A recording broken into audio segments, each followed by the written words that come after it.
Alrighty guys, welcome to another constructed tutorial, and in this video I'm actually going to be clearing a lot of stuff up, and everything, all your thoughts are going to be starting to come together because I'm going to be showing you guys how these different things react with one another.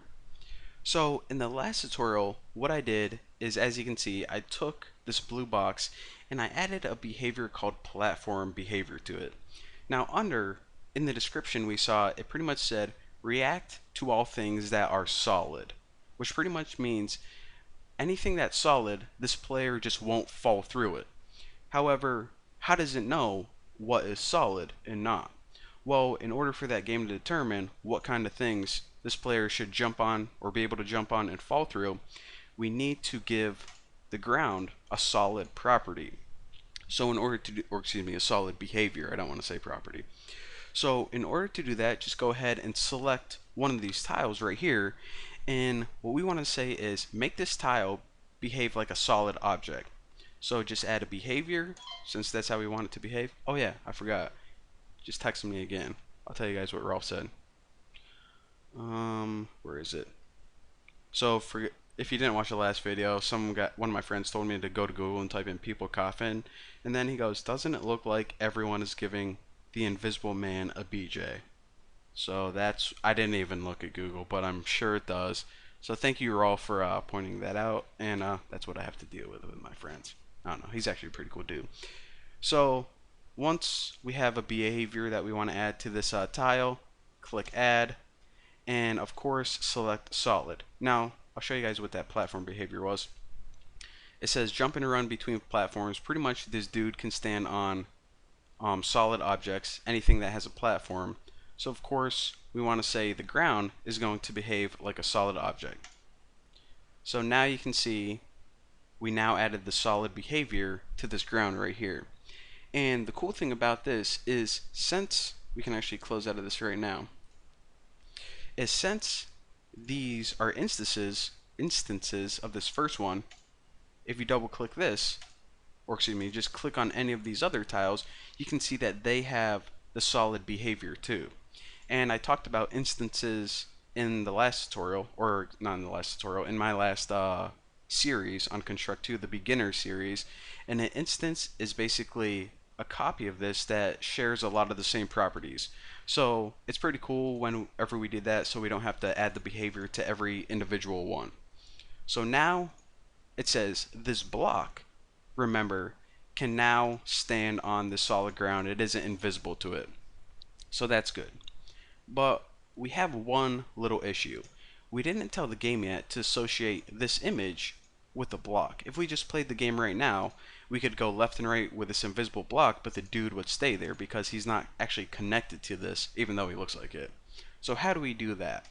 Well, in order to do that, we actually need to head over to the events sheet, and we're going to add a new event. And again, watch the last tutorial series if you don't know what an event is, but basically double click the space right here, or I actually like clicking this link for some reason. We're going to add a system event that happens on every tick. So double click system and click every tick and hit done. So basically we want to check continuously for the game, and what do we want to update? Well, basically we want an action to occur again every pretty much tick, and what we want to do is I like swallowed a freaking tomato or something. What we want to do is we want to add an action, and we want to choose player, and if you go down to size and position, we have to find it, size, or excuse me, set position to another object under size and position, and double click this. What this is going to do is it's pretty much going to say take that player and set his position or put him wherever another object is. So we're pretty much going to say take this player and put him exactly where that box is. So of course the object is this box, sprite 2, and for the image point we're just going to leave that at 0 and click done. So now I'll show you guys what's going on with the game. So basically we can move this guy around by pressing left, right, and have him jump by pressing up, down, but actually we aren't moving this guy at all. even though you can't see it, and even though it looks like this to the player, we're actually moving that box up and down and left and right. And we know that we're moving the box because this box has the platform behavior, meaning that he can jump on solid objects. However, what we did in the event sheet is we basically said, take this player, which is this guy right here, and pretty much set his position to wherever the box is, which is this right here. And the reason that we did that is now, whenever we do something like this, we go off the screen and his shoes go off, it actually is making sure that it's actually checking for this blue box right here instead of this entire the coin or whatever it is. The coin with like a tree in his hand. Whoever invented this character is a little weird. But anyways, I'll show you. So now, before I'll restart that game. Before, it would just fall off as soon as it got to this point right here. But now, as soon as his shoes fall off, he falls off. So again, that's what we did, and that's why you need that little box right here rather than this player. And actually, I forgot to do one thing. I actually want to rename this box to PlayerBox instead of Sprite 2.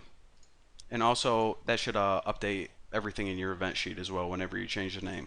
So anyways, now that we got all the logic, and now that we know how to make a proper reaction box connected to the image, we're ready to move on to the next tutorial. So thank you guys for watching, and I'll see you then.